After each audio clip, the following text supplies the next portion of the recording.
So this is like the easiest hummus recipe that there is. I don't know why I always bought store-bought one, but I'm never going back again. Let me show you how.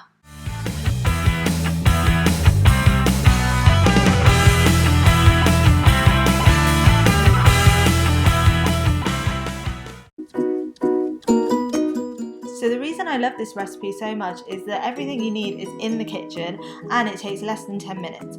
So to start with, I'm just getting the chickpeas into my NutriBullet. You can use any type of blender for it, but we've got one, so why not use it? Then just add your spice mix. I find it easier to just measure it all out into a little bowl first and then add it in. And then olive oil.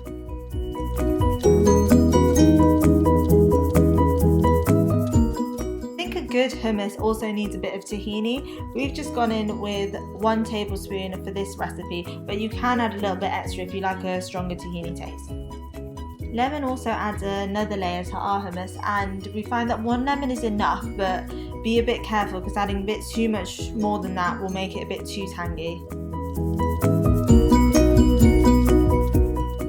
So before mixing it, the last thing to do is to add a little bit of water. I added 1 tablespoon now before I blend it, and then in between blending it I'll add another tablespoon. You just want to add enough water to make it to the right consistency. For some people they like it a little bit thinner, so they'll add a little bit more. Just do whatever you fancy. So in between blending it, just remember to give it a bit of a mix and add a little bit extra water if you need to. For the NutriBullet, I blended it 3 times in about 15 to 20 second bursts.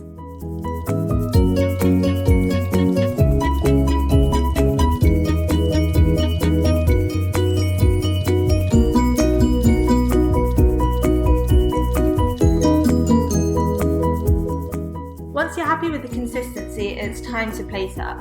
The reason I love hummus so much is that it's great for dips, and it's also great when you've got people coming over. You can just add it to a plate, spread it out really nicely, add a bit of olive oil to the top, and it looks great as a table centerpiece.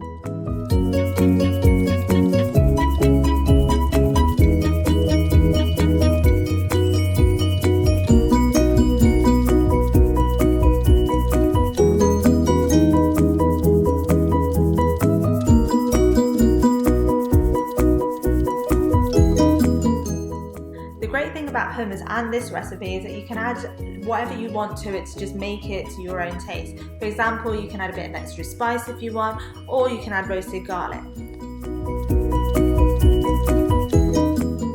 So once you're happy with it, just drizzle olive oil on top and be generous with the olive oil. I've also topped this off with a little bit of cumin and paprika.